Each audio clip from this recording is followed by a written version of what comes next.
On this week's show, we'll be discussing LEGO Horizon Adventures reviews are out, Warcraft is back, and so is Warcraft 2. And is this podcast now an Xbox? Find out on this week's GamerGuild Xbox Podcast.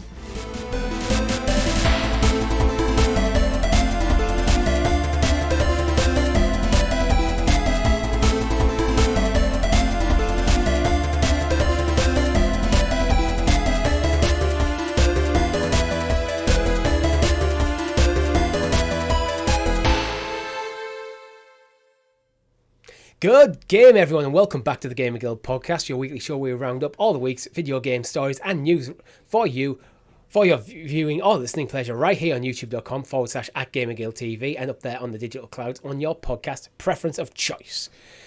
Your podcast players for this week are Mr. Chris. Execute episode 66, Richie. Indeed. And I survived an encounter with Darth Vader.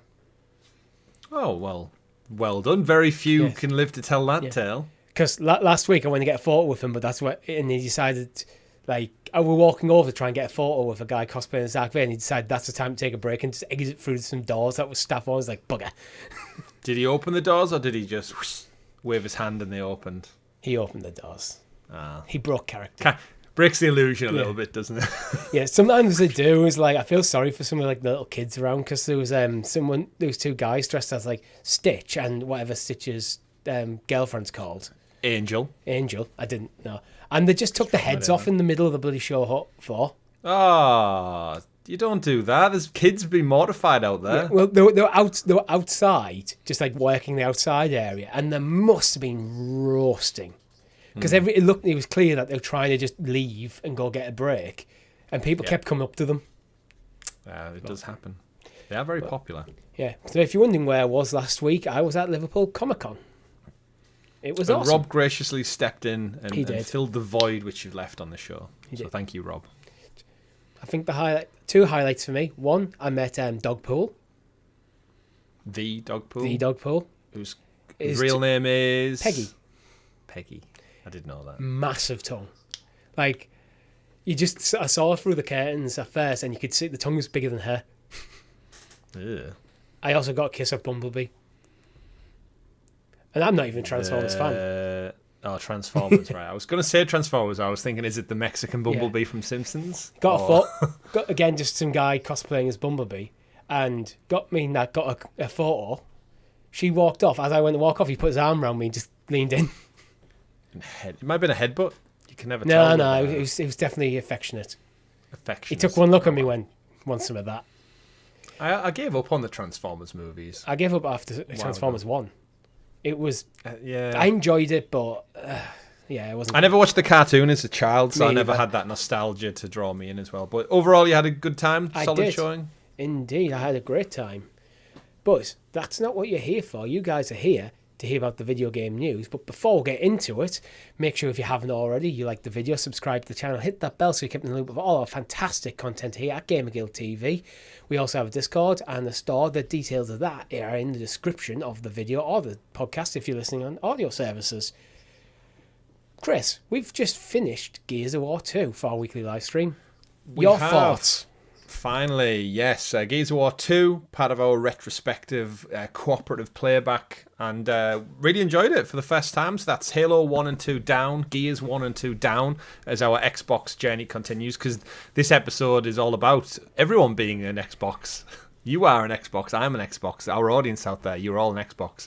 And really enjoyed Gears. It was more of the same. I think 2 is usually reviewed as one of the best ones, and I didn't really see much variation from 1 to 2. I didn't see as big of an evolution as I was maybe expecting. So I don't know if that's just a modern gaming sensibilities thing. We don't have that nostalgia. We're not in the moment as much. And we broke it up over several weeks. Yeah, it's obviously, it all has an impact. But I think I preferred 1, actually. But I think I did in a way. What 2 did, it started introducing more vehicle segments, which was very much of the time, where 1 had less of them, but also had the kind of dark mechanic where you couldn't go into the dark areas, which I found was a bit more interesting because you had to be a bit more careful.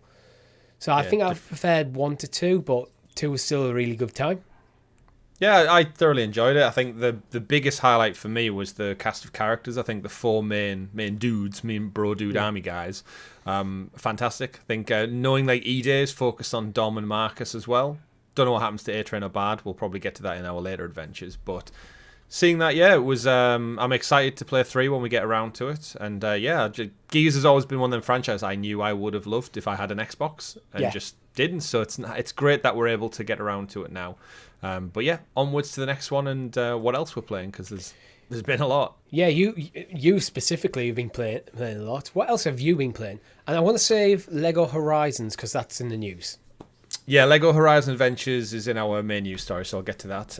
Indiana Jones. So in the lead up to the Great Circle, there was a 15-minute deep dive dropped this past week, which kind of went in a little bit more around what the gameplay mechanics look like, the puzzle-solving mechanics, showed off a little bit more of the kind of level design and such.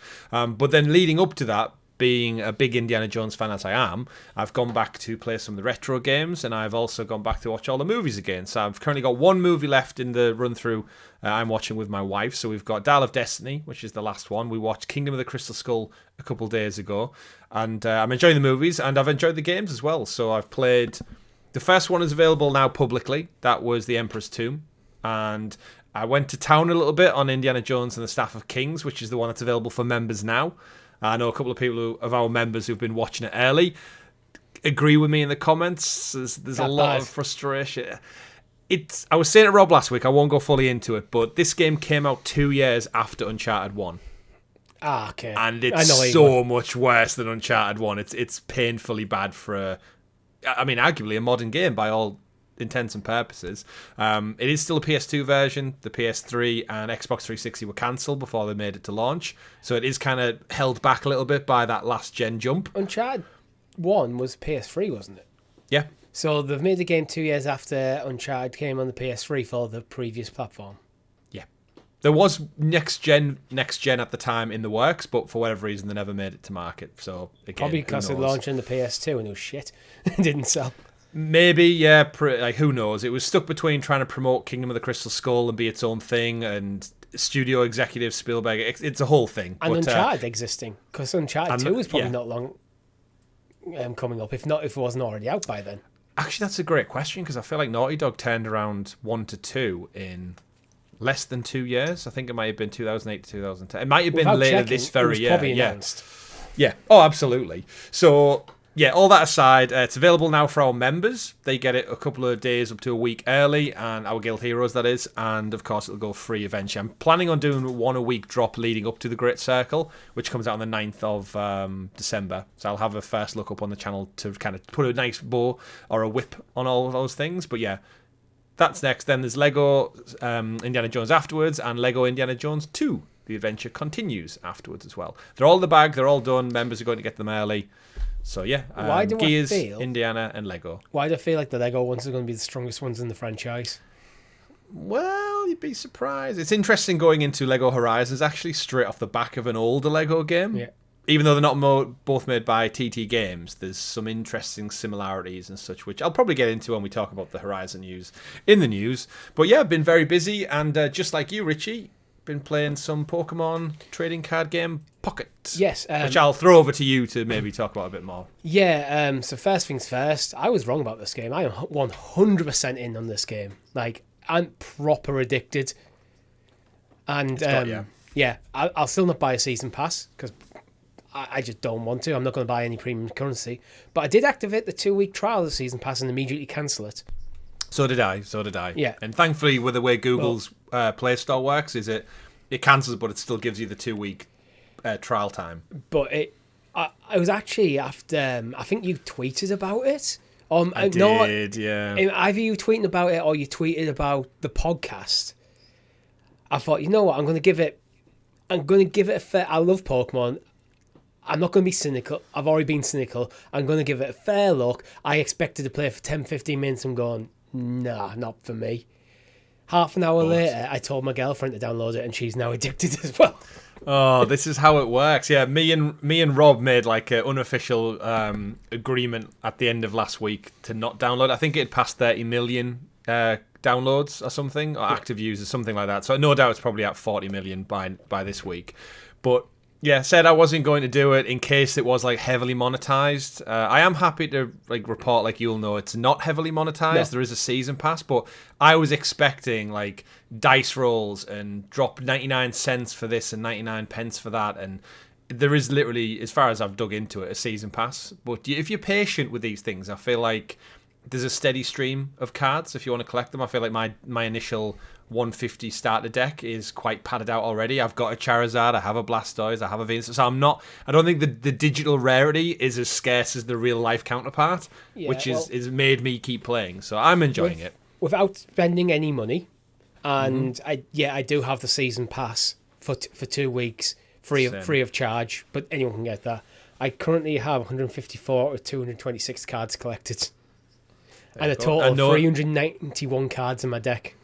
And I feel like the next deck's probably going to be announced at some point to kind of keep people coming back in. Trading isn't even released for the game yet, so this is all on the back of opening boosted decks, and also the wonder picks where you get a choice of 5 random cards and it expends 1 type of currency. Yeah. Wonder picks. Yeah, I'm a bit still confused with all the currency stuff. I've done a couple of the battles, which the battles are surprisingly fun. Yeah, the battles are fun. That's the problem. And there's achievements in there's different like theme battles, so you can play offline. They are fun. It's quite fun to get some of the challenges. Also, although I'm stuck on one of them, I just can't seem to get it. I'm on the advanced. I got 1 challenge on the advanced tier left to do, and I don't want to move on to expert until I've done it. Yeah, well, you've done a lot. You've done a lot more than me. Yeah, I've played a lot. I think I'm level 7 or something now. But we've got a Discord server feed spare for it. If anyone is curious, wants to drop your friend tags in there and you can sign up. I did rename it Pokemon because I figured Pokemon Go players are still out there. So it's just general Pokemon online stuff. Jump in there and get. And the problem with Discord is it's so frustrating. You can't just capitalize and you can't leave a space. It has to have that really awkward function where it's got dashes and... It's annoying, but it's there if you want to look for it in our Discord. Happy to have the wonderful folks out there jump in and join. People have been sharing the friend codes, which originally it was just in the mobile version, so I've put all the ones that were in the mobile version in the description of the channel. So if you're looking for people's friend codes, they're there. Very helpful. Very helpful. And what else have you been playing aside from Pokemon? I got the platinum in Jedi Survivor. Hey, well done. Finally. Well done. Took me Platinum months. number? Oh, God knows. 10. 42. No, it's not that much. You've not got that many yet? No. Nowhere near 40s. You went on a really good run of platinums, I feel like, about 3-4 years ago. I get a few a year. That's all I get. Because I don't platinum every single game I play. So it really depends. I've got 35. Oh, I wasn't far off. Yeah, you weren't far off. You were closer to my actual platinum score than I was. Yeah, it's because I pay attention. I apparently I don't. Count up every night and scroll and go, oh, he's on this. Well, yeah, Jedi Survivor took me longer than intended because I stopped to play an entire other game in the middle. It happens though. It does happen. Yeah. And then I bought Metaphor Refantasio. Played for about 2 hours and I've been addicted to Pokemon ever since. So I don't really want to talk too much about it yet because I can't, to be honest. I've kind of played like the introductory section and that's all. Only another 98 hours to go then. Yeah, it's but I've got the point where Pokemon's now slowed down after the initial trying to get your hooks in you, where you can first few days you can play for hours on end, then slows down to playing half an hour here, 20 minutes there, that kind of thing. Yeah. So I'll probably talk about Metaphor a bit more next week, I reckon. Looking forward to it. It's going to be in a lot of the Game of Year conversations. So we should point out and mention as well, this show we're recording on Friday. It goes live, of course, every Monday 8 a.m. here on YouTube and podcast platforms. Game Awards are announcing their nominations lineup on Monday, typically. Yeah. So if you're looking for Game Awards news, we'll probably touch on it next week, even though it'll be a week out of date, but the Game Awards won't have happened still, so it'll be relevant. But we'll just in case people were wondering why it wasn't in the show. It sucks for weekend creators. It does. But Game Awards, we can do without it. Yeah, we may obviously cover the show live. We're going to have discussions with Man and Richie's work schedules because it does very early in the morning over here in the UK. So we'll get to that one close at the time. But we will. Interesting. But you did, just before you get on, you did mention the merch store. I mentioned it. Black Friday is coming up. 30% sale. 29th of November. So hold on to them pennies for just a little bit longer, folks, and you'll get you 30% off. You will indeed. But you know what it is time for, Chris? You to introduce us to the graciously gathered Gamer Guild Gazette, aka the news. The news. And as always, our news is brought to you by our guild heroes, which you can join for as little as 99 pence over on the YouTube channel. Thank you very much for your support. It really does mean a lot for us after 5 years of content creation, and we intend to keep going for a long time, to the point where I'm literally spending my weekend painting my new office. So we're getting closer to me moving my set. When do we call it the studio? I think I'm going to call it Studio 2. Yeah. You know what you should do? Because I've seen people in our Discord have seen the images of it. Yeah. You should get one of those little live on-air lights outside the door. So if your girlfriend's like, oh, is he actually recording? Is he doing it? Can you just have a little blinky red light that says on air? I'm not sure I'd get away with that one, considering the door to it is right in the middle of the bloody kitchen. But that's an idea. Yeah, it's an idea. I'll ask her. I'll bring it up, but I don't think I'm getting away with that. Oh, well, worth a shot. We should say as well, Guild Heroes, amazing as you are, thank you for everyone who's supporting the channel, but we are 25 subs away from 2k, Richie. We set ourselves the goal of hitting 2k by the end of the year. We've currently got a month and a half left, and our trajectory would say we're probably just going to scrape it. So I'd say anyone out there, if you've got another account that you might use, a work account, a friend, or anyone who's remotely into gaming, do share, do comment, help us out with the algorithm. 25 away from 2k, and it wouldn't happen without you. There's 25 people listening to this show right now who have a friend who does not listen. But they are a gamer. There you go. Ask them. Do us a favour. Lego Horizon, Chris. You've played it. You've played it on the channel. I have. This is story number 1. It is. Tell us about Lego Horizon. Well, the reviews are in for Lego Horizon. It's not getting stellar reviews. It's getting kind of what I would expect from a Lego game, which is around about the 7. Like, not going to blow anyone away. It's not going to have crazy in-depth storytelling. It is repetitive because it by nature of it being like a Lego game. However, there is obviously something a little bit different about this one. So Lego Horizon Adventures, we know, it's the first PlayStation IP to make the jump over to the world of Lego. However, this one isn't done by Traveller's Tales, or TT Games as they're known now, which every other Lego game before it has been done by. So it's a different studio. It's a new partnership. It's more strangely enough, it's out on Nintendo Switch, PC, and PlayStation. So the PlayStation mascot Aloy is actually available right now on Nintendo Switch. There you go. Crazy world we live in, right? Everyone complains about Xbox going the other way, but PlayStation doing the same thing. MLB The Show's also out there, and a couple of other things coming, no doubt. Death Stranding just dropped on Xbox last week. But I digress. I'm thoroughly enjoying the game. I believe I'm about halfway through already. It is a short game. It's about 10 hours to complete the story. I've had about 15 hours to get the platinum. And the game is very broken up into segments. So you have, for those who haven't played Horizon, your protagonist Aloy.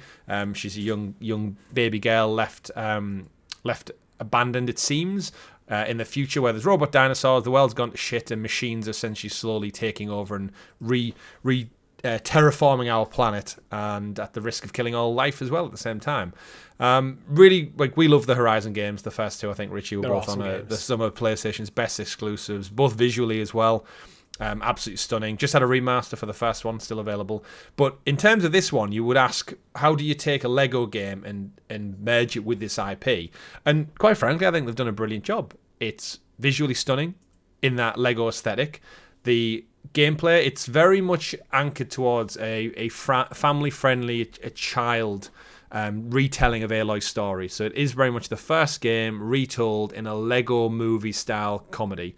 So they joke about liking pickle sandwiches, and there's a hot dog superhero man who lives in this world, and the robot dinosaurs are referred to as robot dinosaurs. And yeah, the tone, the beats, the character back and forth. You have a cast of 4 characters you can play as, so not just Aloy. You can play as it's Val, if you recall, Richie Val, the old lady who's the priest of the camp, Tisa, the one who finds Aloy as a baby. She's there, and you can play as want to say it's not Ingram, It's Aaron. Ingrid. Aaron, that's the guy. The guy with the big hammer. He's hilarious in this, by the way. His voice lines dial. He's a big donut fan, and he always references the legacy of this great long-lost donut that he's in search for. And it's, you get a hub world, which is the village from the main game, and you go out into different biomes. So there's a jungle, there's a desert, there's an ice mountain, and it's basically broken up to 5 levels per each biome, with a boss fight at the end of it, gathering metal flowers to stop the big bad, which is the big kind of red. I won't go into the story because it's kind of spoilers for 2 games at the same time, but you know it, Richie. It's the same plot, and you go around, you fight. It's basically a Lego human retelling of the first game. Absolutely, and it's I'm really enjoying it. I'll probably have the platinum by this time next week, very, very easily, because the collectathon nature of a Lego game is fairly straightforward. You get X amount of gold bricks, X amount of buying skin, like Lego skins and buildings for your hub world, finish every level, get every character up to top XP, and you're pretty much done. So yeah, I'm having a great time with it. To be honest, I'm thinking about this and like, how would we review this kind of game? Because we are clearly not the main target audience, the main demographic. No. It's skewed towards a younger audience. So I'm kind of gonna go. If you were, I don't know, 13 years old playing this, how would you kind of rate it? I think I'd enjoy it all the same. We briefly touched on it during the Gears of War stream when you asked about it, and we saved it for this podcast. But if you were like a young child now, and you can't play the original Horizon, because I'd imagine it's quite violent in a way, right? You are attacking a lot of things, and it's a massive open world game. And if you were given this on a plate and you had siblings, because it is drop in, drop out, couch co-op as well, like old traditional Lego games. You can play online with somebody else, so there's multiple ways of playing it with friends or siblings and such, or loved ones. And I think if I was playing this as a 10, 11-year-old now, I'd play through it perfectly content and happy. It's a fun little story, it's quirky characters. At that age, you probably like the Lego movie. You probably play with Lego in some way. Remember, Lego Fortnite's huge as well. That's a thing. So Lego is very much front and center. And then I feel like we naturally associate it with like older demographics because of Lego and it traditionally being attached to older IP like Jurassic Park, Indiana Jones, Star Wars. That's where they made their bread and butter. So I think some of the reviews have came at this like, oh, it's not a traditional Lego game. It's not, the IP isn't as big as some of the other IP that came before it. But I think that's a really good thing. And I think if you have children now, or you want to play a couch co-op game with your partner and you don't want to exhaust a 70-hour open world AAA game with them because they probably won't stick around for the story or the development while you're just bashing dinosaur crabs and tripping them up and setting bombs everywhere. But this is such a succinct, short, happy story to... I mean, it isn't happy because it's got some bad things, but it's designed for a younger audience. I think this is great. And then if I was a 10 or 11-year-old and then found out as I maybe get a bit older, that actually there's 2 huge AAA 50-hour plus games out there that are based on this story and this IP, I think your mind would be blown. So yes, it's getting kind of 7s across the board from most people, but yeah, I'd put it about probably a 7.5 to 8 personally from what I've played so far. But as you said, based on a recommendation, I think you'd have a great time with it. My concern about it is, you said you can probably get the platinum in 12 hours. It's currently priced at £60. Is that a bit steep for that length of game when it is got that kind of Lego simplicity and it's not a new narrative? It's yes and no. Yeah, it's a hard question you ask. I realise that. I feel like it's one of those where I'm sure I actually got it on Amazon for $55. Yeah, I've seen it cheaper. I'm just going by the PlayStation store and the Switch store. And Steam, it's all £60. Again, physical. Yeah, on Amazon it's £54.93 right now. So, and that's only going to come down. I mean, I imagine Black Friday it'll probably get another 20% or something knocked off. So I think it's one of those where it's got a low price point, but it will diminish quite quickly over time. So if you're a little bit patient, you can probably pick it up at the end of the month for a little bit of a drop, or the Boxing Day sales or something like that.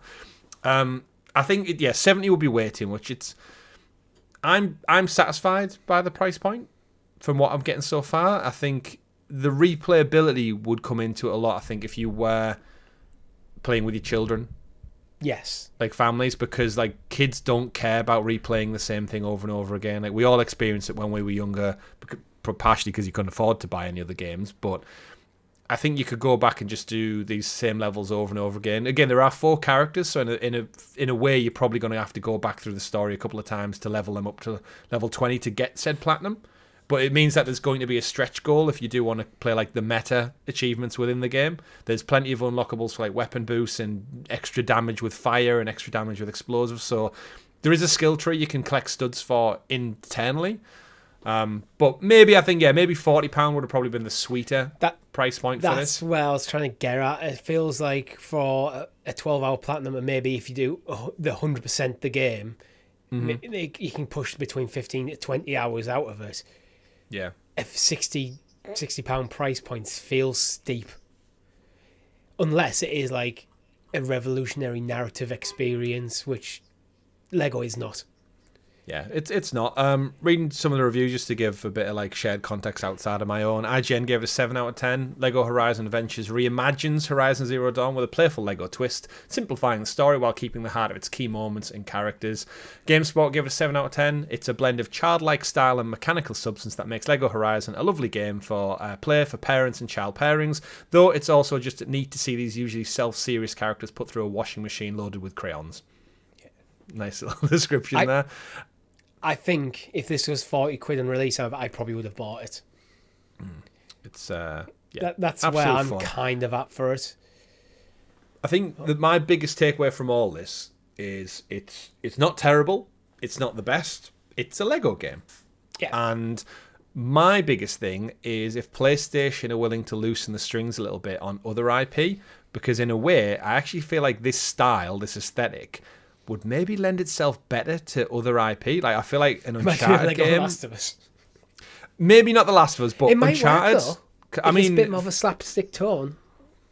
Yeah, I mean that's the thing. That's what the Lego games always did, right? They took IP and they made them comical and quirky. When I was actually playing the Indiana Jones 2, there's a part at the start of Indiana Jones Kingdom of the Crystal Skull where it starts and it's a Russian army convoy. Pretending to be Americans, and they're driving down through the desert heading to Area 51, and they're having a drag race almost with a couple of young college students, and the girls are in the back and they're trying to get the soldier to race them, and it's all like flirty. In the Lego game, it's a bunch of groundhogs from the local desert driving one car, an ice cream man who sees the convoy go past, and he's trying to catch up with them to sell them ice creams. That's the type of comedy you get from a Lego movie. It takes the basic and the mundane from a normal movie or an IP and twists it to make it humorous, and they do a great job in Lego Horizon, especially because it does have a lot of the same voice cast returning. You get Laura Bailey, who's getting to play Aloy, but she's getting to like loosen a little bit from the usual strict. I think Aloy got a bit of criticism in Forbidden West for being a character didn't develop enough, and I think it's great to see her actually able to spread the wings. But yeah, I feel like the characters in other PlayStation IP, a God of War game, like the God of War level in Astrobot is super fun. Partially because the Leviathan axe mechanics are just so damn amazing and satisfying. It works. So give me a Lego game where I can throw a Lego axe and recall it, or give me an Uncharted game when I can take cover and shoot little Lego studs at people with the music in the background and the beautifully colourful world realised. Spider-Man Lego? We see it in the Lego Avengers games, but not in a fully realised, like, just a Spider-Man story. Yeah, I think Sony owns Spider-Man, so there's something there that could be done. I think there's loads of stuff in the PlayStation IP you could do. Mm-hmm. Again, I don't think The Last of Us is a ridiculous shout, to be honest. Because imagine you fight a bloater and then it just pops into loads of like studs. Little Lego fungus everywhere. Yeah. Again, this is the thing of it. It's another way that Sony can leverage their IP and their back catalogue to other mediums, and we've seen it. I think I mentioned it on 2 weeks ago when you were on the show. I would love them to take Horizon and put it in like a 2D 16-bit side scroller, like a Metroidvania. Like Prince of Persia Lost Crown. Yeah, and we went in depth a little bit about what IP could work as different versions of itself. And I think if like PlayStation have willingly done this with Horizon, I think if it sells okay, actually in a weird way I think it'll sell more on Switch than it will on PlayStation because of the nature of it. Yeah, 100%. I can see you got 130 million Switches. Game. Yeah, I mean that's what I've played it predominantly on, the Portal, because it looks beautiful on that little screen.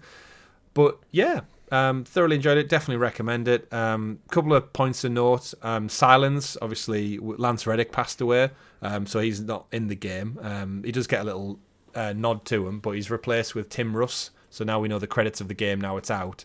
Tim Russ, who people might know from Star Trek, has stepped in to voice him. Doesn't sound anything like him, honestly. Like, knowing the first two games that I do, he doesn't even really try and replicate him, which I think that was probably the direction he was given. Yeah, I think that's sometimes the best way to do it. It's like, I'm not him. I'm not going to try and be him. I'm just going to make the character my own. Yeah, which works in the Lego game, because in this game, Richie is literally a DJ. Like, he loves... Yeah. I mean, he's not a DJ, he's still Silence, but his quirky thing is he's a DJ. It might end up being Silence in the next Horizon game. He might be, because I do think his character's like critical to the story of Horizon, especially where Forbidden West leaves off. Personally, I would like the guy from Alan Wake 2 who did Mr. Daw. I've not played Alan Wake 2. David Harewood is the actor's name, and he sounds like him, like already. So I think that would be, and he already does video games because he did Alan Wake 2. Martian Manhunter from the DC TV series, the Arrowverse. But other than that, yeah, they could do the War Machine approach where they're just going to go recast them and just to make a joke out of it. Well, I mean, even then he's in a game, so it's not like they can't keep the likeness identical to Silence from the first two. To be honest, I'd change the likeness. With the way modern motion cap works, it's probably a lot easier for them to just cap it to the new guy.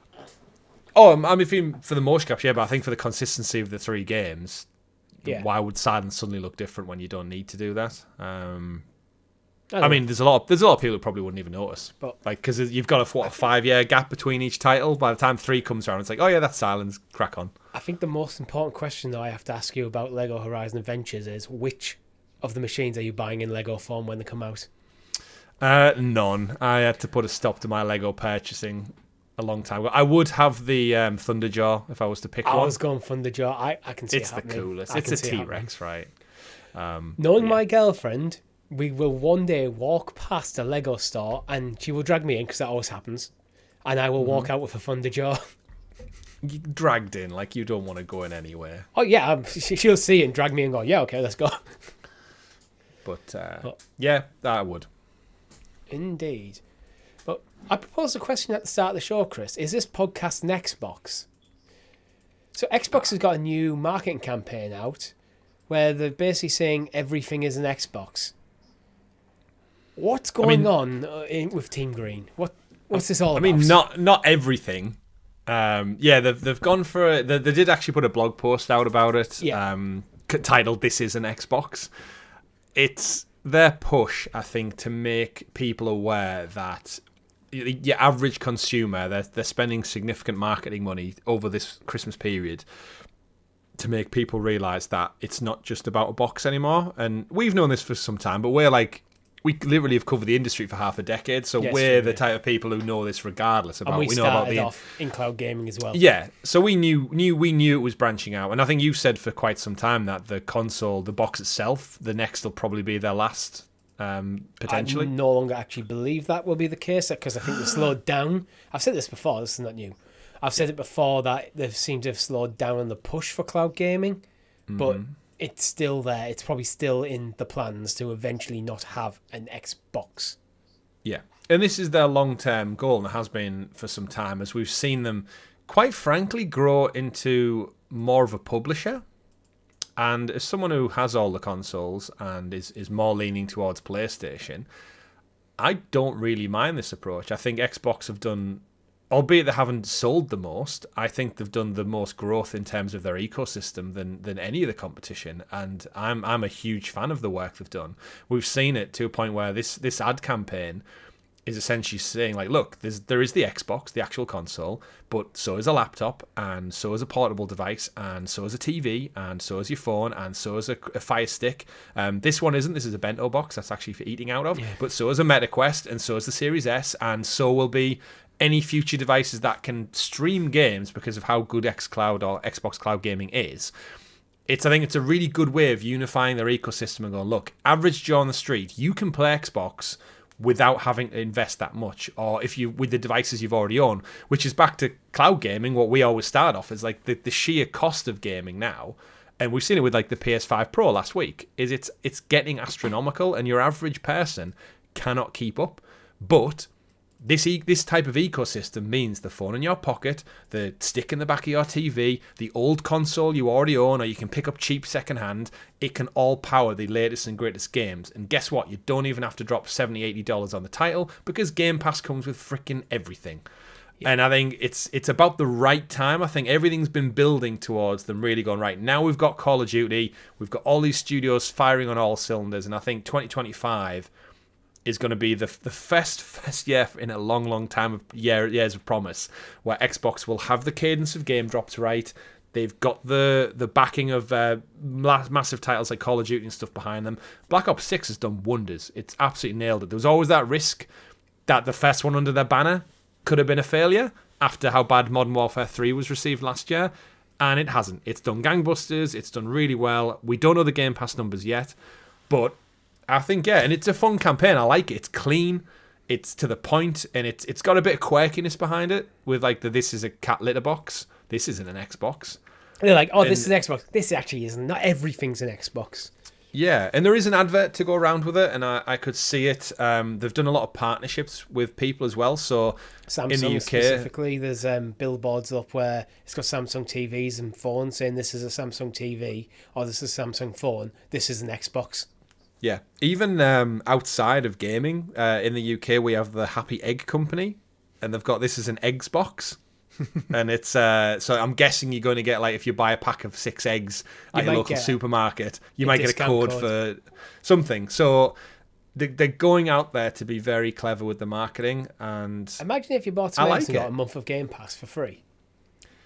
I mean, they do it with cans of Monster and Call of Duty codes and stuff, right? So it doesn't surprise me, but it's a quirky, fun one, and there's already plenty of memes out there now. I've seen a picture of a PS5 that says this is a PlayStation that also plays Xbox games, and it's like, yeah, it does. And Phil Spencer's been out doing a couple of interviews this week, hasn't he, where he's confirmed a couple of things. So he spoke to Rolling Stone and quoting, "We'll definitely do more consoles in the future and other devices.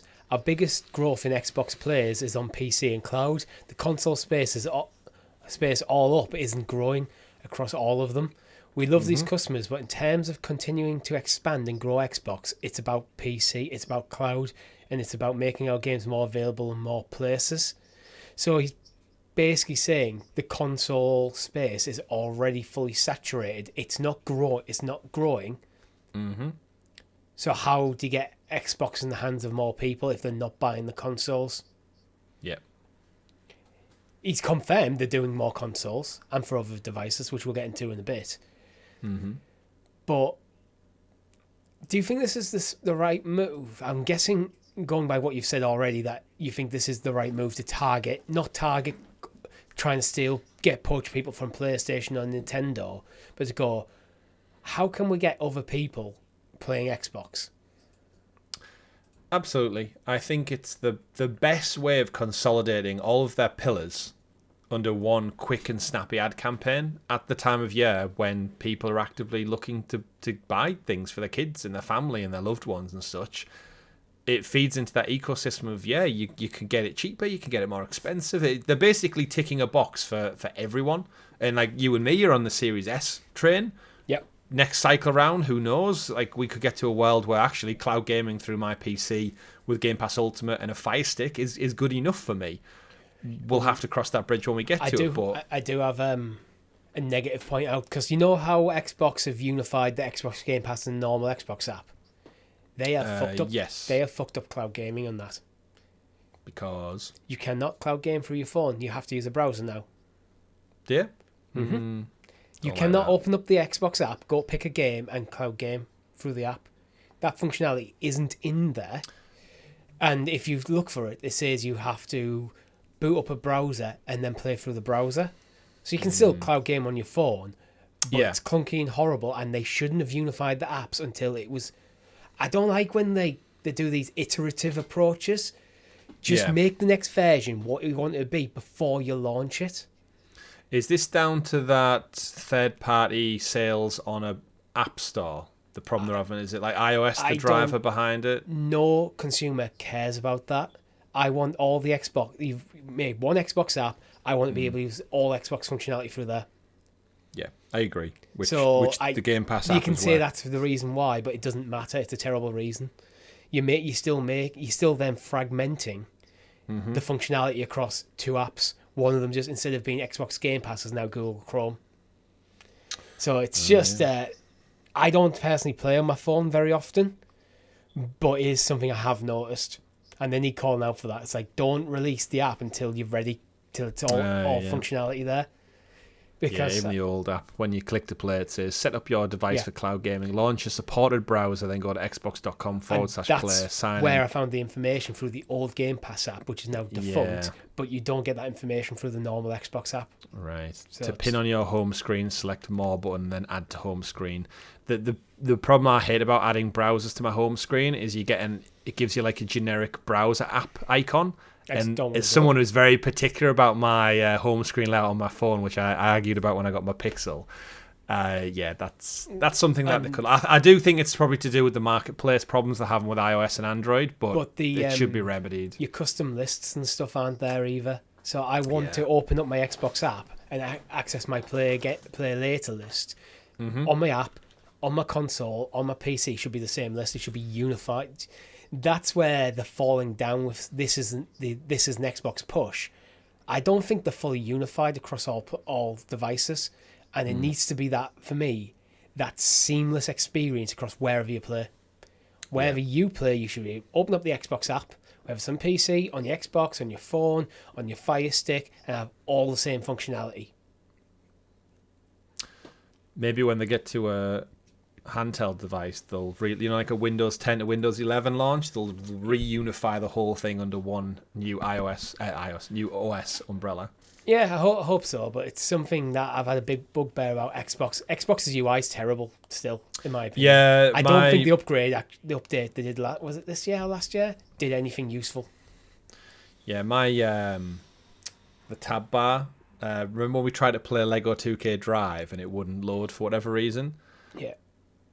We tried to install it, the cloud version wouldn't let us in. I can't remember what it was, but we basically had to cancel our live stream that week because it wouldn't work. The icon is still on my home screen. I've uninstalled the game, but the icon still sits there because I boot it up in cloud via the console. It just sits there until I delete more games or install more games. It's just on that dashboard. And it again is an icon, man. It bugs me that it's there. But yeah, Phil said a couple more things. One of the things that I don't think it's in our news doc, but he did touch on is like they're still in the market for more acquisitions, looking specifically at things like Asian markets. So maybe they're looking at snapping up a couple more devs to pad out that list. We thought they'd spent enough money with the acquisition of ABK, 76 billion. That's pocket change. We can buy a few more. So yeah.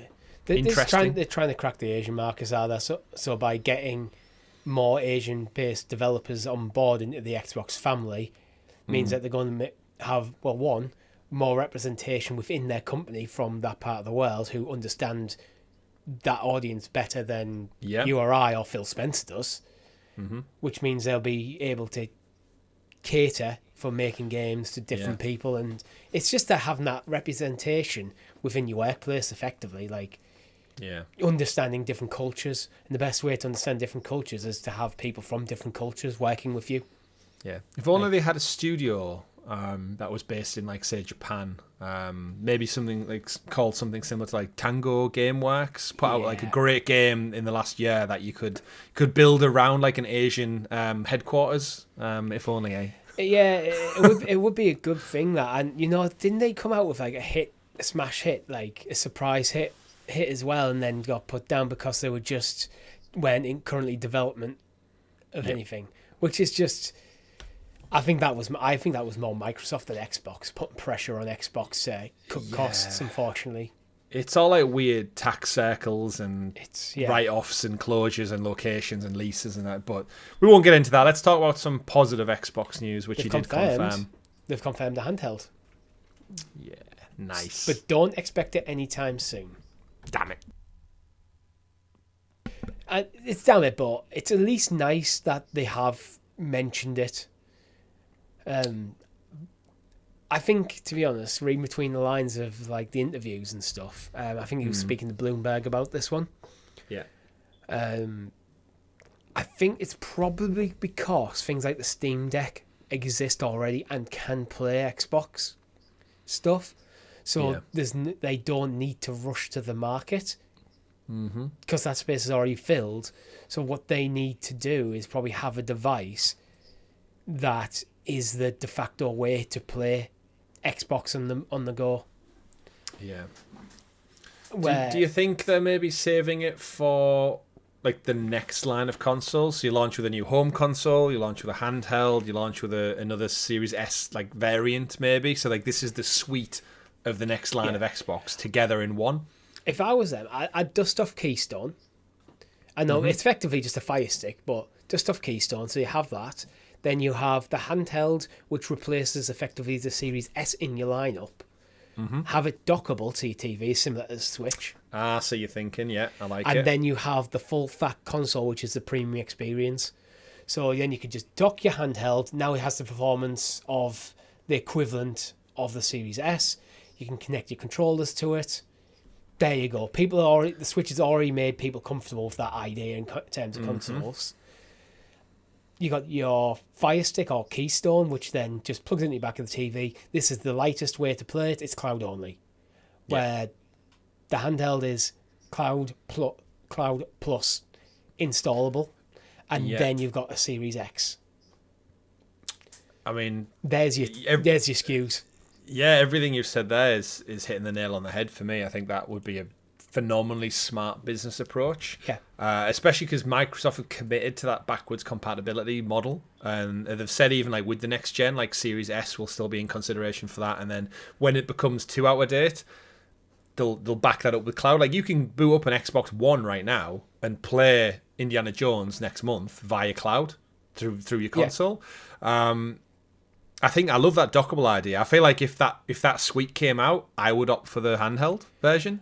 I'm going to give credit to Pure Xbox for that idea because I'm looking at an article they've written, and at the top of it is an image of some sort of handheld. I don't know which one it is, and it looks like it's sat in a dock, but the Steam Deck is also dockable. So it's not really my idea, but I can see how that would fill the spot of a Series S, but actually then be more functional than the Series S because it's portable. So then you'd have double dip, then people would double dip. Yeah, I think that's a ROG Ally. Yeah, because ROG. I reckon if they did that for this generation, you'd have Series X's behind us, and then we'd also have one of a Series S handheld. Yeah, it's thinking about like the landscape as well. I think holding off is smart. I would make a portrait. That'd be weird. Because Nintendo are about to come out with a Switch 2 finally next year, and I think the risk if they went like this Christmas, for example, on next year, they risk being blown away by whatever the Switch 2's launch library is and the swell of interest in Nintendo properties that come with that. So I think they're smart to maybe see what the tech is in the Switch 2, because Microsoft can match it one for one if they need to, if not go well beyond it. Like the Series S, and my guess is a Switch 2 is probably going to be a little bit more powerful than a Series S, is what Nintendo are aiming for. They're usually a generation or 0.2 behind, aren't they? Yeah, I think the Switch 2 for me, you want to hit at least Series S. Yeah. Which would mean Xbox could make a handheld dockable going forward that would still support their model. And I think as well, the thing that's killing the Switch now is not the games that are coming out. It is very much at the limitation of what it can do.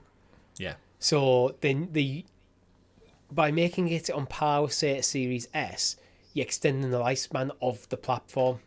Mm-hmm. Yeah. Which is... But there's another caveat to that one you've got to remember as well, is Xbox are looking to put as much out on multi-platform. Like, let's face it, Phil actually said this week he didn't shy away. I think they've done a very tactical... Remember the initial announcement, we're going to bring 5 games over, and they all sat there on their bar stools and together, Sarah Bond and Matt Booty and all went, yep, these games are going to come over to other platforms. And then we got like Sea of Thieves and stuff on PlayStation. And like some people on the internet kicked off, the majority don't give a toss. And then now you've got, Indiana Jones is coming to PS5 next spring. That's like less than half a year turnaround. And now this week he was commented saying things like he wouldn't say no to potentially all IP such as Halo coming over to PlayStation. And that's the world we and Microsoft as a publisher live in. They've just seen huge year-on-year growth of Call of Duty on PlayStation and PC. That's where their money is, because they've admitted several times over now there is no growth in their console market. There's no growth in the console market, and their share seems to be locked. So thinking bigger picture, if they look at the Switch 2, if they can match that with the handheld of their own, I could see a lot more of their titles going to Switch 2 as well, because it can handle them. And then by proxy, they're probably also looking at PlayStation going, hang on a minute, they're doing phenomenally well with this Portal device right now. So if we can make a Series S on par with a Switch 2 device, that docks, as you said, part of our new lineup. It also has the cloud element to back it up, which is arguably one of the best in class in terms of game libraries in the cloud. I think, again, it seems crazy saying like a couple of years ago when they were buying things up and they were struggling console-wise, but Microsoft will always be looking at the long-term growth, and I think they are really looking at, especially with Activision Blizzard King, a decade, 2 decades beyond where they're at now. And the console sales aren't doing great, but they're thinking of like 2020, 2030, 2040 and beyond. I think saying they're not doing great is a bit of a misnomer. They are doing really well, but they're not growing.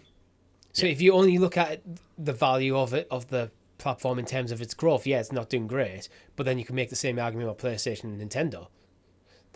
Because it's overall, that entire market isn't growing. Yeah. So the only way to get more people is to poach one from the other, or people double dipping, which is probably negligible numbers across the entire thing. Most people probably buy one platform, one generation. Mm-hmm. But then as a corporation, they need to grow, so you target other areas. Cloud is, I think, ripe for the picking, because GeForce Now is doing incredible, but it feels very much PC, if that makes sense. I think a lot of console gamers probably not looking at GeForce Now. A lot of casual gamers not looking at GeForce Now. No. You slap an Xbox onto that, it's much more of a recognisable, I think, gaming IP. And then I think it makes that accessibility, especially if it is, you can go into a shop, £200 to £300, buy a handheld device, so now you can play the latest Call of Duty, the latest FIFA on the go. Or guess what? You can play them on the cloud, or you can install them. But Call of Duty is huge, so you're probably not going to install that. It's dockable onto your TV, or you can even dock it onto your monitor, stick your mouse and keyboard if you prefer. I think Xbox really have the opportunity to tap into the PC market, which is currently dominated by Steam. Yeah, absolutely agree. And we've got to remember November, well, actually to the day, Richie, this time next year, November 15th, is Xbox's 25th anniversary. That could be the time. That falls perfectly. You celebrate, you talk about the future, you consolidate this ecosystem into a brand new suite of tech. That's all singing, all dancing. Imagine if they did I'm excited just talking about it, and I'm not even an Xbox fan. Showcase when you know what? Here's some limited edition consoles for this generation. Now let's talk about the next one. Yeah, we're going to launch with a special. I mean, look at PlayStation with the 30th anniversary stuff. It's going to be 2027 or something. Yeah, we're just telling you about it now. Get in front of it. Exciting times ahead. But I like the idea of that lineup. I can picture myself buying a handheld Xbox in the next 2 years, and I'm excited for it. Because Game Pass delivers for me. You would double dip if you could buy if the mid tier version was a portable device.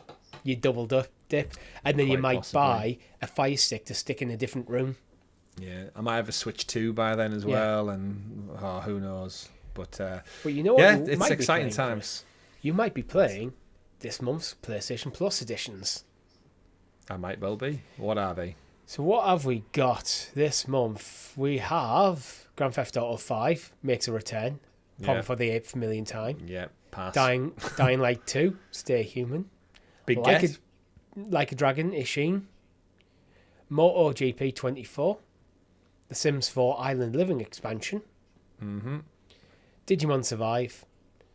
Overcooked, all you can eat, huge get. That's the one. Which I'm sure that's always already been on it. So again, this is the catalog library, right? It's not claimable games. So I feel like we've maybe claimed several of these in the past. Yeah, I don't think it's been claimable. I don't think it's been a catalogue one because usually there's an asterisk next to it from the PlayStation blog denoting that it is being returned.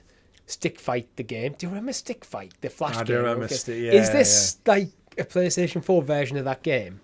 It's probably someone who grew up with it, seeing things like Fall Guys and Nidhogg have success and go, you know what, let's do Stick Fight. Clash, Artifacts of Chaos, which to be honest looks a bit like a knockoff God of War.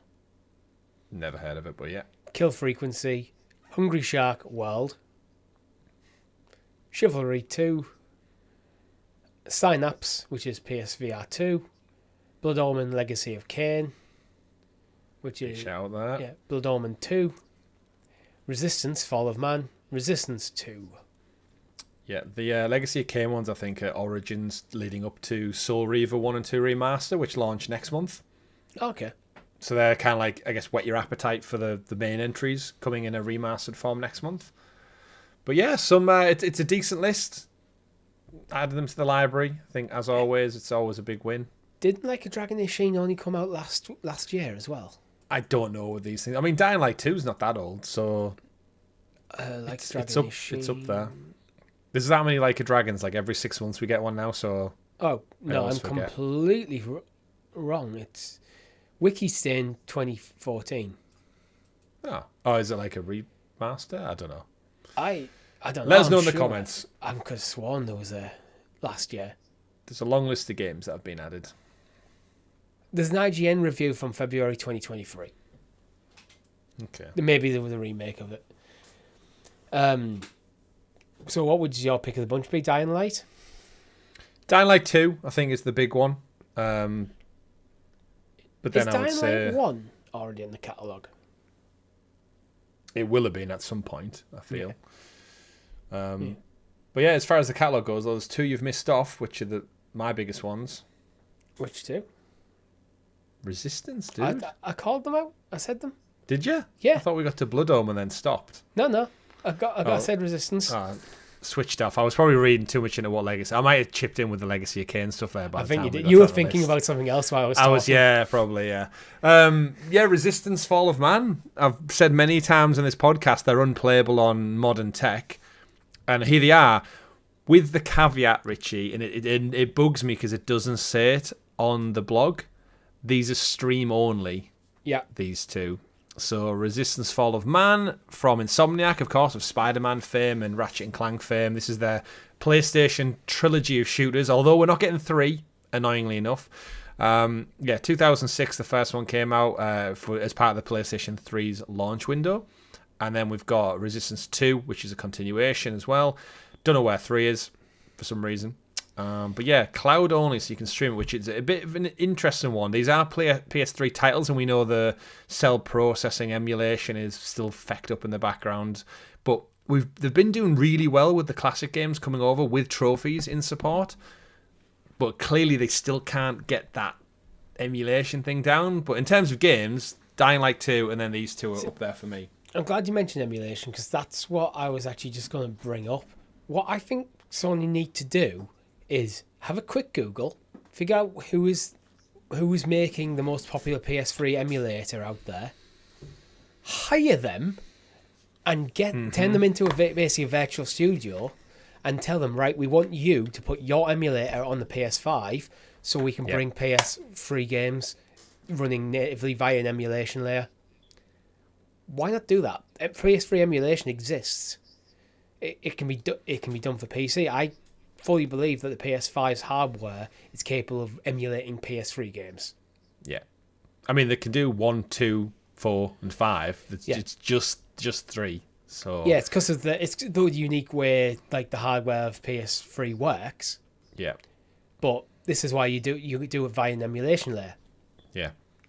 They need to do something because it's getting to that point where it's like it's stand out a joke now almost. Where like I thoroughly love this year going back and playing older games that have been like slightly up-res, slightly perform better, with trophy support. I've got the platinum in. It was Daxter. I did the first Jack and Daxter game. I've just recently did Time Splitters 3.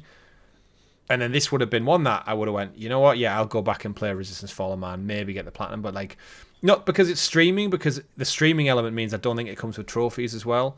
And the quality won't be as great because they don't seem to put any effort into the streamed versions. It has to be a native local version where they go back and actually do some stuff with it. So I'll maybe have a look at it. Stuff and PlayStation Store is a bit fragmented between platforms, is a bit ridiculous. Yeah. The one thing I would say as well is quite annoying is you cannot play these on the portal because they're streamed. Yeah. Which sounds insane to say. A dedicated cloud device can't play a streamed game. But because the portal is only remote play only, which they still need to fix, in my opinion, I think it is a flaw in the device, as much as I love my portal. Yeah, it's still a flaw that you can't play cloud stream games. And because you can't remote play a cloud stream game, it means that you cannot play these games on your portal. Yeah, I know, which is where I would probably want to play the most of it. But if you've not played Resistance before, it's Insomniac, so fantastic developer. Just reading from the back of my PS3 box here. Listen for this from a premise, Richie. When the Russians closed their borders, we feared they were developing a weapon of unparalleled power. The truth was far worse. Without warning, the Chimera attacked from the east, and in just 2 months, Europe fell. And as the Chimera hunted down the remaining survivors, the last resistance fighters rose up from the ruins of Great Britain. Never underestimate humanity's will to survive.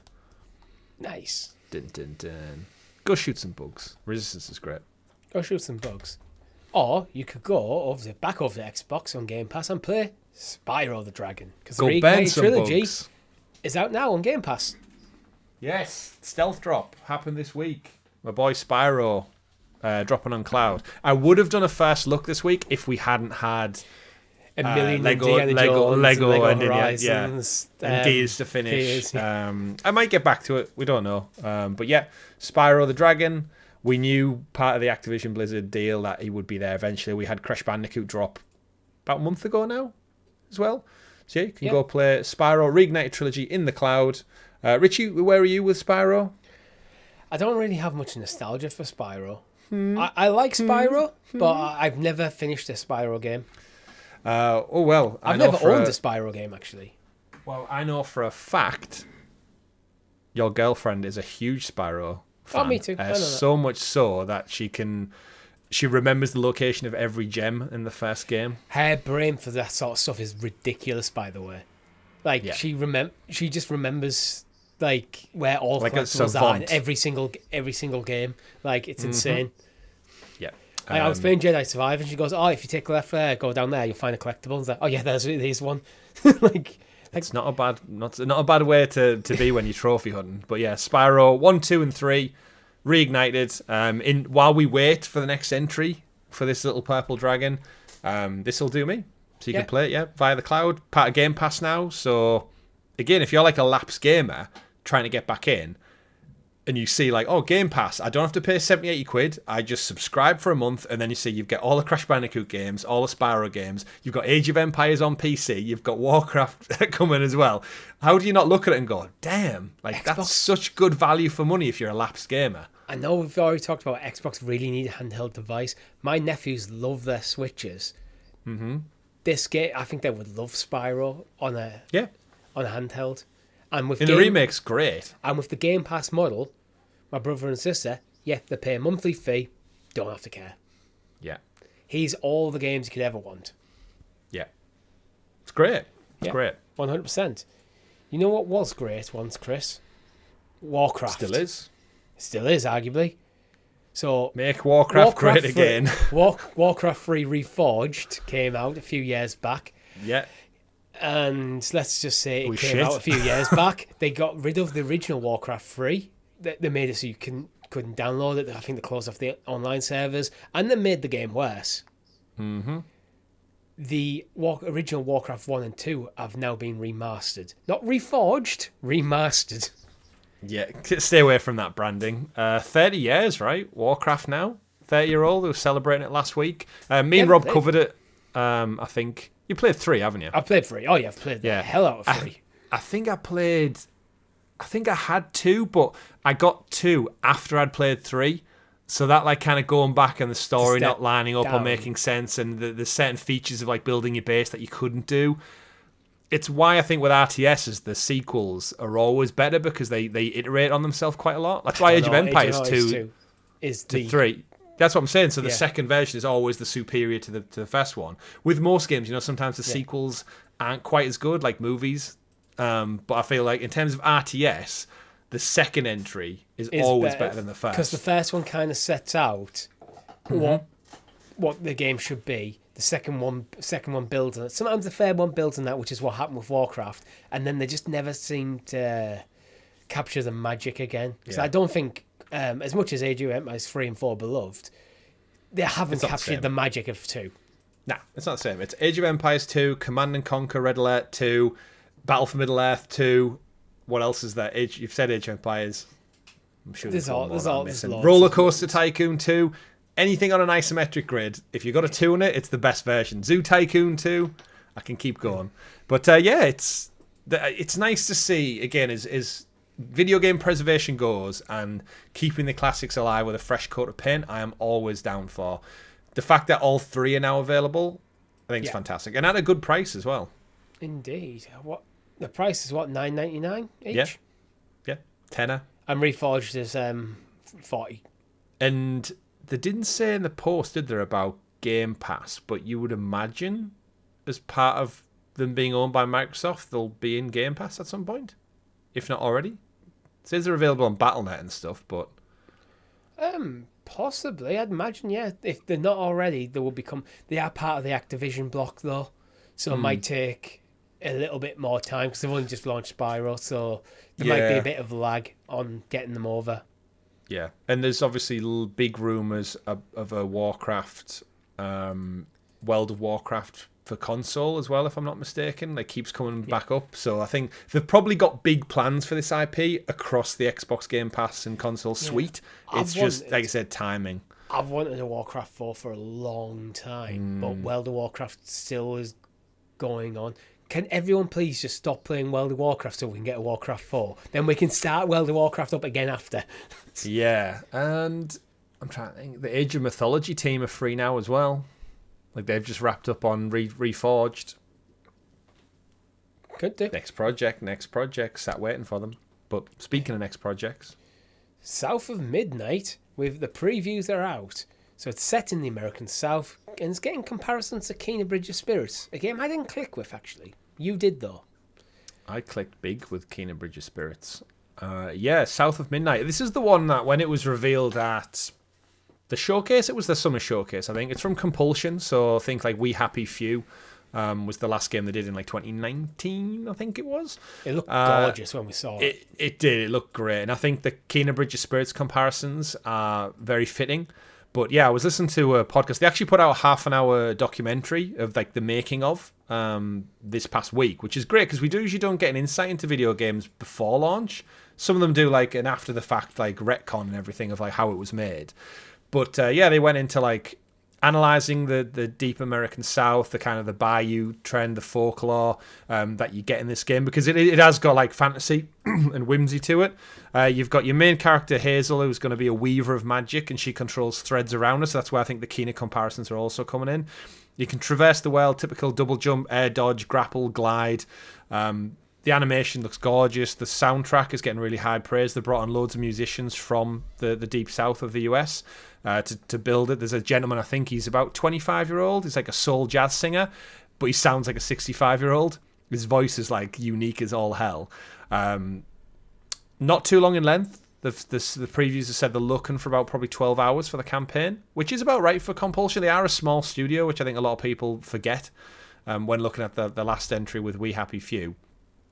And overall, I'm just getting huge vibes. They've showed off some gameplay about where you fight like a giant alligator. I think he's called like someone Tom, like Two-Toe Tom or something like that, who can talk. And there's like it just feels like it's got this really cool, like if anyone's seen Princess and the Frog, the Disney animated movie, it's got like a really quirky bayou. It's all going to be about the music and family and like the folklore of like what's out there in the swamps and stuff with giant alligators and voodoo magic. I think that's always cool when you start seeing video games explore other cultures that you're probably, like us in the UK, not really familiar about, like the Louisiana kind of deep south kind of areas of America. We know of them, but it's very much so far removed from where we are. Yeah, it's intriguing, isn't it? I mean, Ghost of Tsushima, the same. Like, I thoroughly love Ghost of Tsushima because everything I was learning about the history of Japan and clans and samurai and the culture and the honor and respect, which you knew little bits of, but very little. Same goes for this. Interesting enough, the performance director is Ahmed Best, Richie, who you probably know as he played Jar Jar Binks in episode 1. Oh, really? Yeah, and he's obviously he pioneered motion capture for a lot of cinema inadvertently without realizing it. The stupid rubber head and the balls and stuff in the voice that came with it. Yeah, he's the performance director. He's also playing a character who they've not revealed yet. I suspect he's going to be the villain in this game, like the big bad. And if we're talking, maybe, and we're talking Louisiana mythical creatures and folklore, voodoo plays a huge part in that. Think like little skulls and lots of purple and green magic and the death and stuff like that. Again, if you've not seen Princess and the Frog, that's your girlfriend will get you to watch it, Richie. It's one of them really great Disney movies that it's very, very overlooked, but the kind of the tradition of voodoo and like the tarot card reading and stuff is all a big part of it. So I think, judging by the trailer and the clips we've seen, I think that's going to lead into it. But 12 hours, gorgeous action RPG. They did say in the previews, which is a bit of an interesting thing, there's no combat between battle areas. So when you're traversing and exploring, there's no like people to bump into and fight until you get to like a next closed off arena area, which that's left to people a bit like, oh, what's the exploration going to be like? Is it just quite linear, then a fight area, then linear, then a fight area, which is kind of Uncharted if you think about it, like that style. So I think people are reading too much into it a little bit. Sometimes when you're exploring, enemies just annoying. They just get in your way. And if it's not a game that has like RPG mechanics where you might want to grind to level up, why do you need it? Absolutely. So, I'm going to take the assumption that they've thought about a long time about this and thought, no, the game is better without random miscellaneous enemies cluttering up the map. I would take out the enemies and quite happily just go for some puzzle solving and exploration. Like, show me how gorgeous this art style can look in this new area, in this new style of world that we've not seen much of in this medium. And because it's not entirely a combat simulator, you're probably going to get more immersed in the lore of the place. Yeah. Because you're not trying to read something while getting attacked by an enemy or listen to an audio log, and you'll probably get more engrossed in the culture, which is good. It says traversals like double jump, air dodge, grapple, glide. So I can see them movements coming into play when it is exploration. Like you need to get to the top of a roof or across a tree line, and I think that could play into it. Yeah. But yeah, I'm really hyped. This is probably, after Indiana Jones, this is my next big Xbox One, and we're probably looking at it for like Q1 2025, I reckon. Oh no, we've got Avowed Fest, haven't we? So they're probably looking summertime, maybe. It's just 2025 at the moment. I feel autumn. It feels like an autumn game to me. I don't know why. Probably I can see it like summer, autumn. Yeah, it's again the color palette of the South in America is warm, humid, very lush and green. So yeah, playing into it. But I'm looking forward. Good. I'm glad the previews are good. I'm hyped. Me too. And it's coming to Game Pass, so that's perfect for us. Indeed. Let's move on to we do have some news on Dragon Quest III HD 2D. I'm just going to touch on this one briefly, though. It's getting pretty good reviews, to be honest. I don't really have much more to say about it. I'm very interested in this game, but it's a little too... I don't know why. It feels a bit too pricey at the moment. How much is it? I think it's a $70 game. Oh, yeah. Yeah. Which shouldn't be a problem, considering it is a huge game, but I don't know. It's at the moment, it's on my radar, but I'm not sold. You've got 100 hours to put into Metaphor before you even consider that. At the time of recording, it's currently on an 85 Metacritic rating on PS5. So it is doing very, very well. But this is one where I hope it just comes down in price a bit more. I don't have time to play it now at the moment anyway. Yeah. So I'm hoping by the time I get round to playing it, it's come down in price a bit. But I think it's one, if you are interested, it's definitely worth checking out. Yeah. As it stands. Shall we move on to unfortunate news, Chris? Tequila Works. Tequila! One of the studios Literally. that supported Stadia. I don't. R.I.P. They have filed for insolvency as the heads of the studio are leaving. So Tequila Works made games such as Rhyme and the first full playthrough on this channel. No, it wasn't the first full playthrough. No, Tomb Raider was. Tomb Raider was the first. It was a first for the channel. I think it might be in the first full. First Stadia exclusive playthrough. Yeah, first Stadia exclusive playthrough in Guild. Yeah, back in 2019. So the Google legacy lives on. It's a shame to see a studio go because Guild, I think. Did Guild ever make it to any other platforms? Yeah, they did like a full relaunch across PS4, 5, the Nintendo Switch. Was it just I one that didn't tweeted get about the... it a few times. Yeah. It just lost momentum. Like when you're an old game getting re-released, you just don't have it. And yeah, maybe it was just too small of a game to do good. But I think it's one shame. where if it came to, I don't think it ever came to PlayStation Plus. That's where it could have found its footing. Yeah, but that Stadia stank over it though by then. Yeah, but I do recommend playing Guild because you can get it for like £6-7 on the PlayStation Store at the moment. Or you could just watch our entire playthrough on the YouTube channel. Yeah, well, we've got terrible camera quality, bad green screen editing, poor mic God, yeah, we used green sound. screen for some of it. Yeah. It didn't look terrible, but it wasn't great. Yeah, there's a reason we don't do a lot of green screen now. It's just not worth it.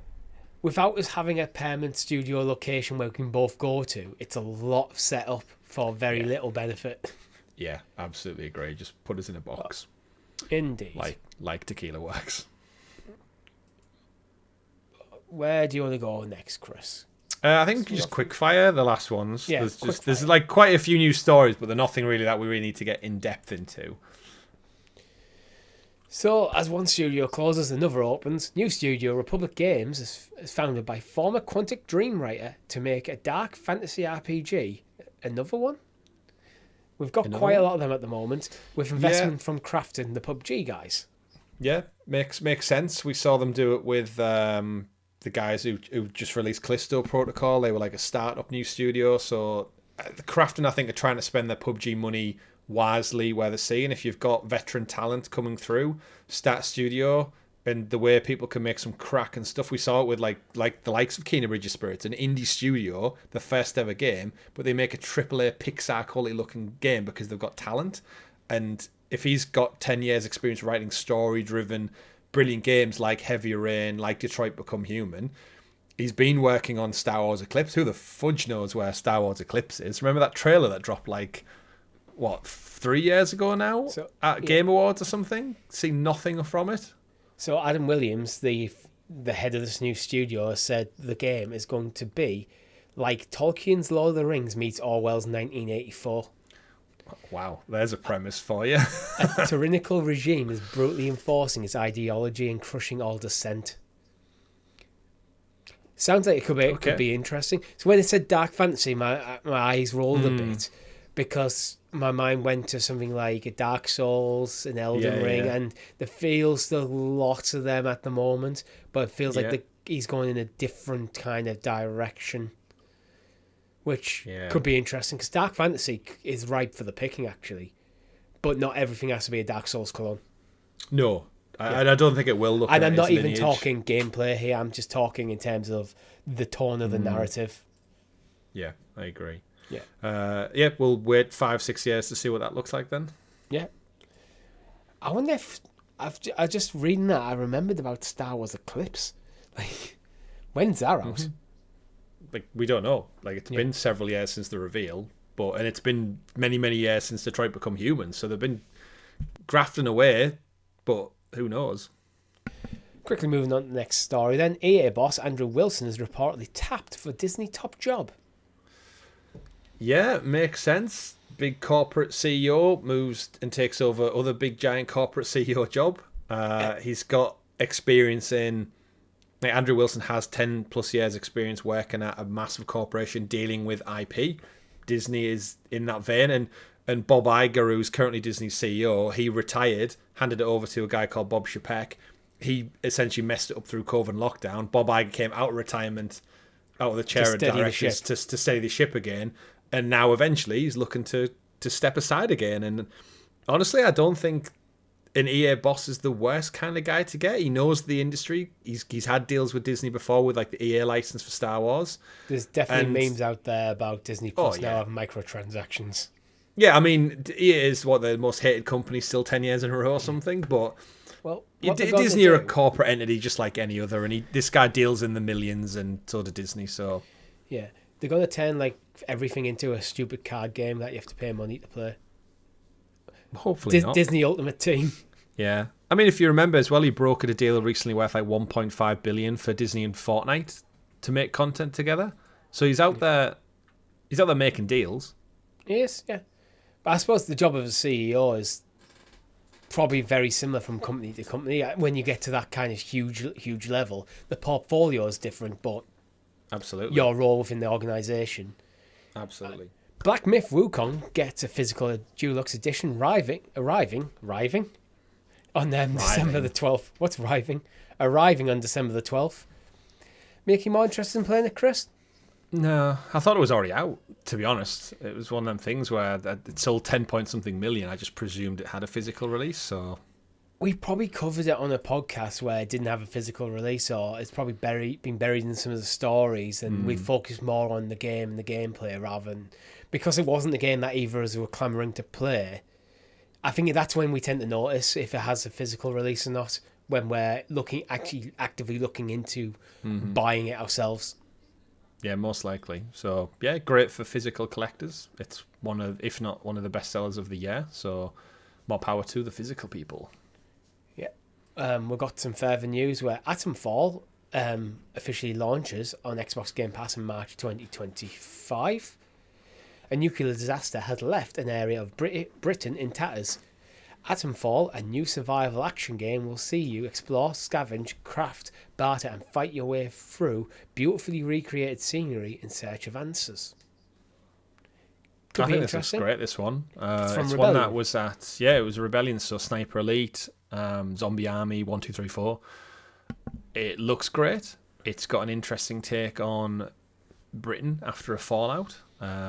Atomfall, it's another game with fall in the title. But it going into Game Pass means I'll probably play it day one, and if it sticks, it could be a good win for early spring.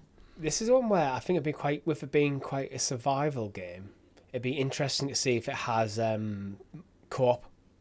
Because that could be a cool story. I think survival games tend to work quite well in the multiplayer. Yeah, you get a bit of a back and forth about survival techniques, shared resources, that kind of thing. Because I think we had fun playing things like Valheim and Grounded as well on the channel. Lego Fortnite. Yeah. Atomfall, I like it. And it could fill that Fallout niche as well in the meantime. But you know what won't fill any niche any time at the moment, Chris? Splinter Cell. No. The movie has been cancelled. I forgot there even was a movie in the works. So did I, with Tom Hardy apparently attached to be in it. Tom Hardy is Mr. Splinter Cell. Sam Fisher? Don't think he'd do great. But yeah, we've got the animated one coming to Netflix still. I think that's called Death Watch, but we don't know when that is. I think I'd imagine it's probably early next year now. But just Ubisoft considering to mess around with their IP. Like, we're probably many years out from a game still. And cancelled. Apparently, the producers just couldn't get it right. The script and the timings and the budget. Great.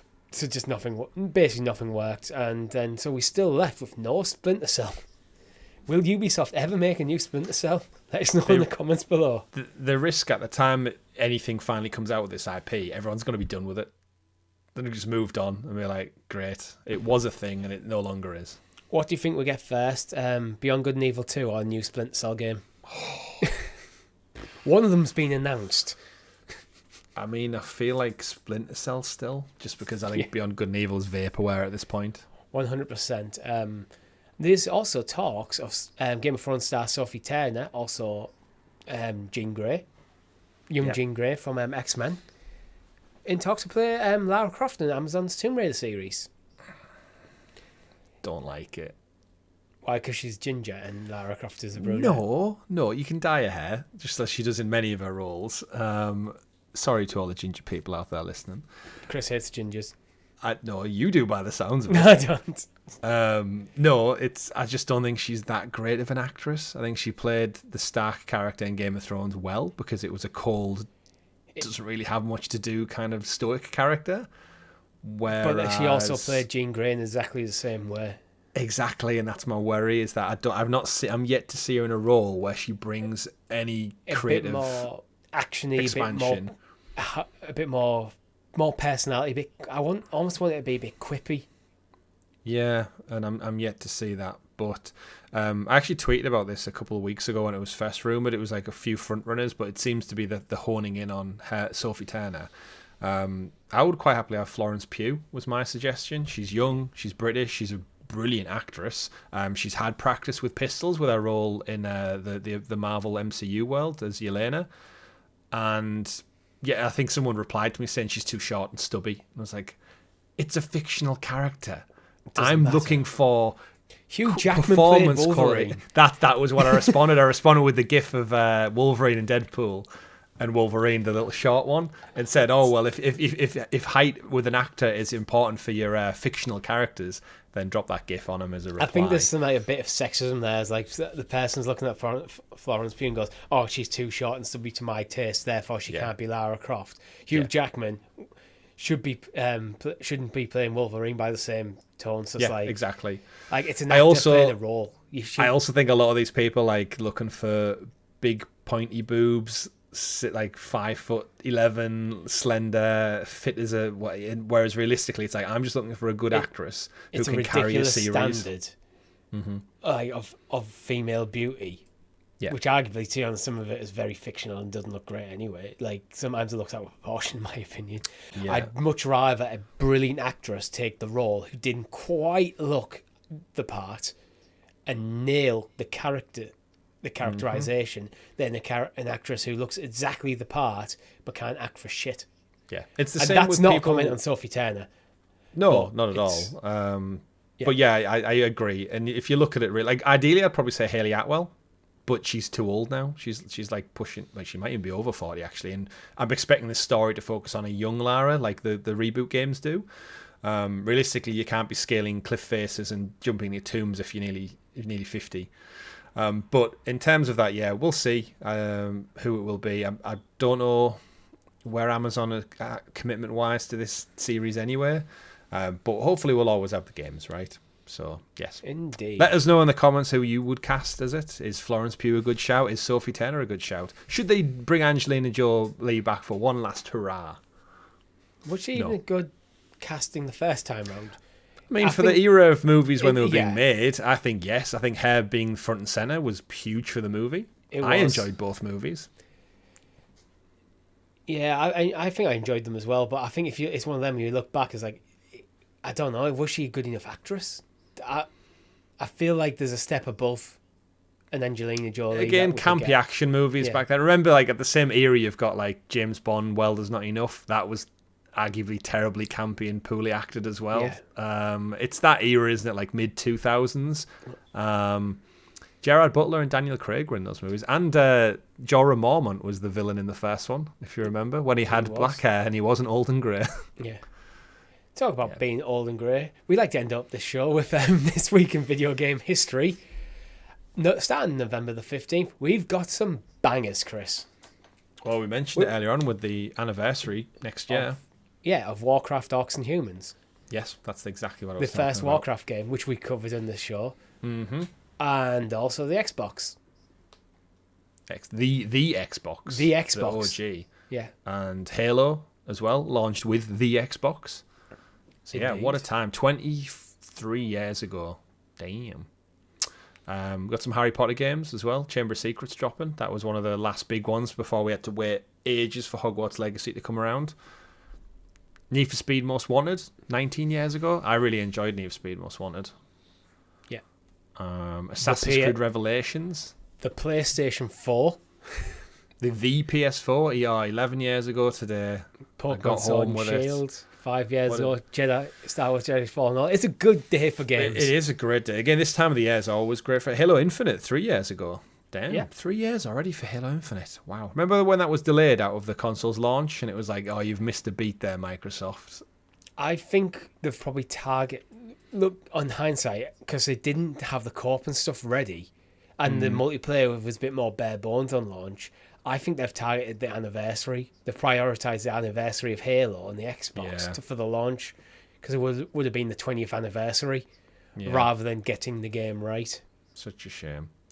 But PS4, 11 years ago, I remember getting back home, picked it up, put it in the passenger seat, seat belted it in like you do, got home, and I think I bought like 4 games with that at launch. That was a proper, like, living at my parents and had plenty of disposable income back then.